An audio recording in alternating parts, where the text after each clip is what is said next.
Hey grillers, Brad here with BV Grill Shack. Today I'm going to be cooking up a cast iron scramble right here in my driveway. So stick around and let's get started.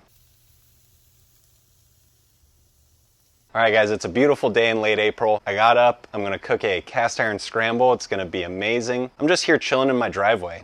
Why not? It's a beautiful day, beautiful morning. I got my mini truck behind me. This is Baby Yoda, if you guys haven't met him. Badass truck. And also I wanted to shout out Best Damn Barbecue Sauce and Meat Hustler Nation. Some really awesome, cool Oregon companies. I really like the guys behind them and the teams behind them. Check them out. I'm gonna leave info in my description for their Instagrams and websites and stuff, so go ahead and check them out. Have you guys ever had leftover steak?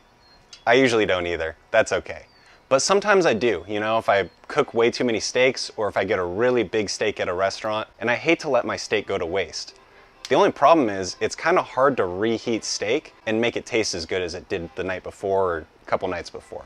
So what I'm going to do today is I'm going to use some leftover steak and I'm going to turn it into a great cast iron scramble. You can make your scramble really however you want it, use whatever ingredients you want, but today I'm going to use a potato. I just diced it, boiled it for 5 minutes and strained it, and then we're going to fry it up in the cast iron. We're using about 1/4 of a white onion diced, about 1/2 a bell pepper also diced.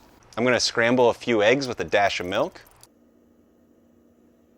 And of course you need your steak. And if it's not cubed, cube it up now before we cook it up. I'm cooking this recipe on my Weber out in my driveway because it's a beautiful day and I love grilling. But you can do this obviously on your stove or on any other sort of heat source that you can put a cast iron on. If you want to get really adventurous, put it on a griddle.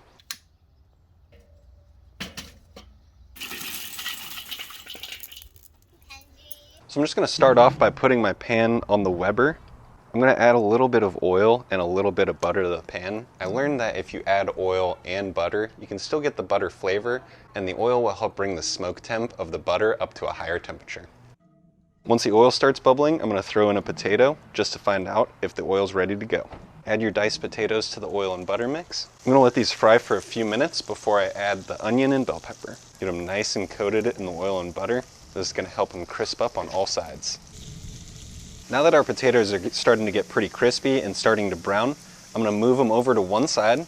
I'm going to add my bell pepper and onion. For now, I'm going to keep the potatoes separate from the bell pepper and onion until the onion starts to get a little bit brown, and then I'm going to mix them all together. Once you've mixed your potatoes with your onion and bell pepper, go ahead and move them to one side, and we're going to add our steak bites in. Add a little bit of butter in with your steak. This is going to help rehydrate the fat and give it a really nice buttery flavor.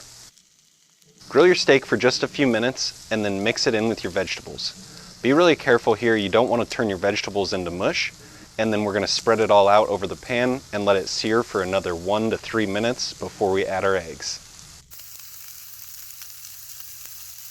Once your steak and vegetables are all cooked and mixed together, go ahead and move them to one side so we can start scrambling our eggs.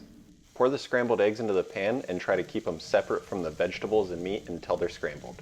Keeping them separate helps the egg from getting stuck to all the ingredients and becoming an omelet.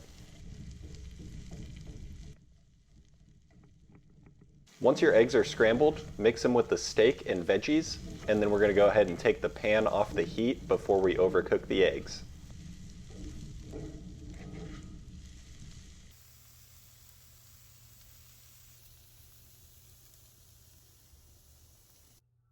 It's time for the taste test, and man, these eggs are good. Highly recommended. Get outside, make you some eggs, make your family some eggs. Thanks for sticking around today, you guys. It was really awesome cooking up this scramble, and I really enjoyed eating it. I'll catch you guys next week. Have a good weekend.